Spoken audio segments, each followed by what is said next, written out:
Hello and welcome to From the Pitch to Purpose. And I'm your host, Sammy B, Sam Brand, Samantha Brand.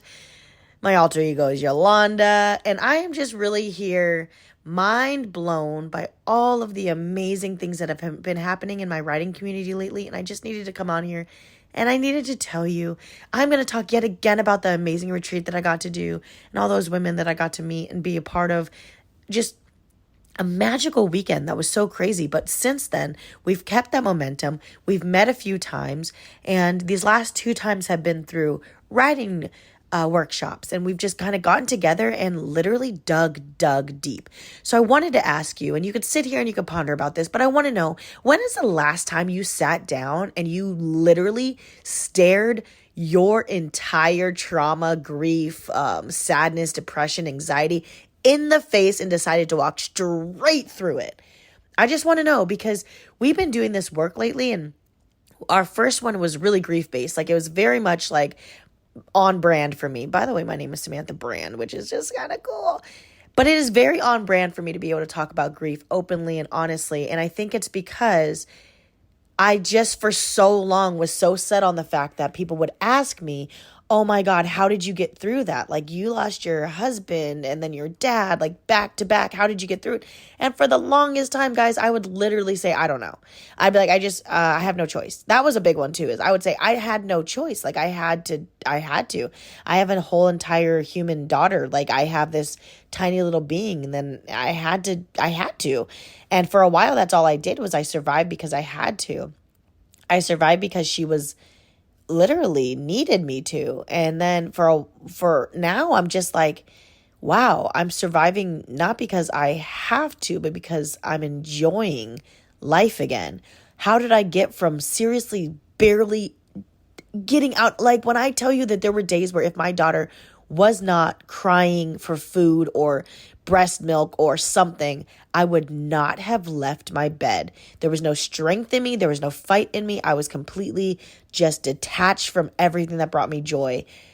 And how did I get from there to now where I'm leading workshops with people? I led an entire retreat. I have truly found the most amazing writing community in which we hold space for each other. And I'm not just saying me. I'm saying that some of these women and people that come into this group and this space with me, they are amazing. I learn something every single time I am in their energy. So I wonder, are you someone who just kind of like things that happen to them and that's just what's going to happen? Are you someone who really does dig deep and do the work? Because I am slowly falling in love with doing the work, because I realize that I am so much lighter. I am so much happier. I am so much more fulfilled. I feel like an entire person when I am doing the work. And now the work may never be done, guys. The work may never be done. I have this feeling that like I will be doing the work for the rest of my life. And you know what? That doesn't scare me anymore. My husband used to call people, my late husband used to call people who have their like ish together, their shit together. He would call them the happy people, the perfect people, because he thought that like they just never had any problems. I remember there was this one couple that he used to be like, well, they're just the perfect people. They just have no problems. They have no trauma. And I know for one that that's not true about them, but I understood what he meant. And I think it's that with a lot of neurodivergence, which I'm really leaning into mine lately. And mine is showing a lot more. I'm unmasking my neurodivergence a lot more. But also just like in the process of unmasking my trauma and walking straight through it and those things, I noticed that like there are people around me who just seem like maybe they never gone through something so deep or whatnot. But every single person, regardless of their story, has felt pain, has felt some sort of grief, or they will. And I think that it's something that it's that age-old saying that misery loves company. Yeah, that's like that's there and whatnot. But I think it's because we are looking for community even in the depths. Even when we are in our valleys, we look for community. So that saying about misery wanting company and all those things, I think that, and trauma bonding and those things, I think in so many ways, it's because as human beings, we seek out community in everything we do, even when we're sad. Now, granted, I pull away from people when I'm sad, But I think that in this season of my life, recognizing that being around people, being like going through something with people by my side has literally changed my life. So this writing workshop that I've been doing, we get together. Yeah, the prompts are mine, but we work together. I write with you. I write next to you. And then we all share as if it is our meeting, not mine, not theirs. It is ours. And I am so lit up by this, especially because I'm about to go to a conference in which I am so excited about, but I'm also very aware that there's work to be done when I get there. And like all the things that I did not do from last year to this year will be waiting for me right there in Orlando. And I know that like I have done so much. I've written 2 books. I've since then I've honestly like put on these things. I've done all these things, but I know that there's still pieces of me that are yearning to just pop off. And it's taken me the aspect of I'm going to go through my grief. I'm not going to sit and watch it happen to me. I'm not going to, grief waves are one thing, but you can also just get on a boogie board and ride that shit. You know what I mean? Like, I think that I'm resisting my sadness a lot less now. I'm letting it happen a lot more. I'm not letting it make me angry anymore. I'm like, oh, wow, I was triggered. I had a bad moment. I had a bad day. Okay. That happened. Instead of it becoming a bad week, becoming a bad month. Instead of my 5 minutes in a bad day becoming the rest of my whole defined day, I'm letting it sit where it is. And in doing that, I'm holding more space for happiness. I'm holding more space to be silly with my daughter. I'm holding more space to call my friends, to reach out to them, to make sure that they're okay, to make sure that my girlfriend's okay, to make sure that my mom and my dad, my mom and my sisters are okay. Just to make sure that my people are okay. I have more space because I'm not carrying so much with me all day. I'm leaving it where it is. And also I'm letting myself sit in those things for as long as I need without judgment. And when I tell you that is so powerful to not judge where you are. I remember like my oldest sister always used to tell me, Sam, why are you so mad that you're mad? Just be mad. Why are you so mad that you're sad? Just be sad. And I don't think that I had ever heard her words so poignantly until recently, in which I'm just like, oh, if I'm triggered, I'm triggered. If I'm sad, I'm sad. Now, the work doesn't stop in recognizing that you're sad, recognizing that you're triggered. The work starts there. Why were you triggered? Why are you sad? Why are you mad? Then you can work through it. Then you can walk straight through it. If you just like let it fester and you just don't approach it and you just let it be whatever, take over your day, your week, your month or anything, then yeah, like I'm going to be mad that I'm mad because I'm not doing anything with that. I'm not moving through it. And so I think that I've just been so fortunate and so excited over the last couple of weeks to just be very present in my emotions. And I've been talking to my writing community a lot about this, but I tend to write poems and I tend to really highly disassociate. And I write down how I feel and I sit there, I'm like, yeah, that's how I feel. That's exactly how I feel. And I close the notebook and I put it away for months. So there's poems in my notebook that I've never looked at again. There's things that I've literally written and are beautiful and powerful and amazing. And I never looked at them again. And I think it's because when I write out those poems, when I write out those things, I get to put them somewhere and it's safe, but it also means I get to set them to the side and not think through them, not process them.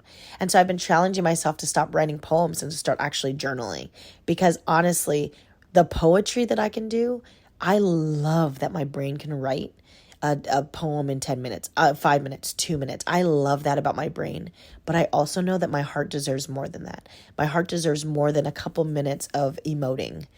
And if I'm going to challenge my groups and I'm going to challenge my community to be better, I have to be better. I have to sit there in the muck. I have to go there. I have to visualize my safe places. I have to make sure that I am striving to be not my highest self, not my best self, but my favorite self. And that is coined from Laura Beth Finley, my girlfriend. And I love that. I love the striving to be my favorite self, because my favorite self can write a bomb-ass poem in 2 minutes, but she also sits and ponders what it means to her. She also goes through and does the work. She also reaches out to someone when she's hurting. She also comforts her daughter and gives her safe places that she didn't have as a child. She also has patience for her kid that maybe people didn't have for her. You know, she also fosters a lot of love in her relationships that maybe she didn't get from friendships growing up. So I'm on cloud 9,000,000 because I got to just be in people's energy today. And I got to just grow next to, these people who have taken chances to come into these workshops. And they don't have to. They don't have to take a chance on me. But they do. And in turn, they're taking a chance on themselves. And they're opening themselves up to just magic. And every time I am in these spaces, guys, magic happens. And so if you are out there and you're just like, you know what? Sometimes I don't face my stuff. Sometimes I do put it in a notebook and put it away. Now, writing is immaculate for your soul. Like, it is immaculate for your soul. I will preach that till the day I die. But what I want more than anything is for myself to not just write, but to move after I write, to go through those feelings, to truly process them, and not in a superficial, I wrote a cute poem way. Like, I can change lives with poems all day, but what am I doing with my own life? How am I letting my words change my own life? Am I rereading my poems? Am I sitting there going, why did I get triggered? Why did that bring those words out of me? And I don't do that often enough, and I have started to, and honestly, it's a whirlwind of definitely deep feelings, definitely hard feelings, but it's also a whirlwind of magic, and we did a lot of work today about our inner child. And we walked up to that inner child and we talked about whether we were going to protect that inner child from what's to come, warn that inner child from what's to come. And it's an exercise I think you guys should try, sitting down with your inner child and just being like, would I change anything? And one of the women was so amazing about it. She was talking about, no, she wouldn't. And I think that we forget that inner child, I wrote down today that my inner child had every single thing that she needed to survive in her life already. That inner child she possessed every single power that she would need to get through her life. So why would I change it for her? What would I protect her from? So I'm just over here just going gaga over the people that I get to be just like surrounded by, and knowing that we have created these spaces in which we are growing and doing hard things, like genuinely doing hard things. I am so excited about it. I don't know why I don't get to do this every day, but one day, hopefully I will be able to. But until then, I hope that you guys are writing today. I hope that you are truly trying to grow. You're trying to change where you are. And if you're not doing that, why not? There are plenty of YouTube's videos. There's podcasts. There's everything about just empowerment. Go listen to one and I guarantee you it's going to start you on a path. Listen to another one. I truly believe that in so many ways, in so many places in my life, I was kind of just letting myself, for one, I was giving myself too much grace. And for two, in the times that I wasn't giving myself grace, I was over correcting. I was really unkind to myself. So in really letting my grief sit where it is and letting my sadness or even my happiness, even the uncomfortability of being happy sometimes, because it's harder to maintain. When I tell you it is harder to maintain my happiness than my grief all day. But sitting in it and being there has just created so much more longevity in my life. I can feel it. I can feel myself. And not just that, I'm shrinking. My body is literally reacting to me putting down the weight of my emotions. I'm the lightest I've been since before I had a kid. And I feel physically different because I am truly and like passionately not letting my grief grieve on me. I am taking my own healing into my own hands, and I am healing on purpose. And I encourage you, whatever that meant to you, I encourage you to explore it. I encourage you to write a little bit today. I encourage you to talk to someone if you don't want to write. I encourage you to go and do a voice memo for no reason. I encourage you to sit down and just ponder for a second, what does it mean for me to heal on purpose? For me to confront my inner child? For me to go straight through my trauma, my grief, my everything? I hope with everything inside me that you have found something that helps you do that. And if not, please DM me, PM me, message me, email me, text me. I don't care. Send a carrier pigeon to me and we will do it together. I'm so grateful. And man, find things that make you feel grateful. Go heal on purpose, and also go tell someone they're awesome today. Okay, bye.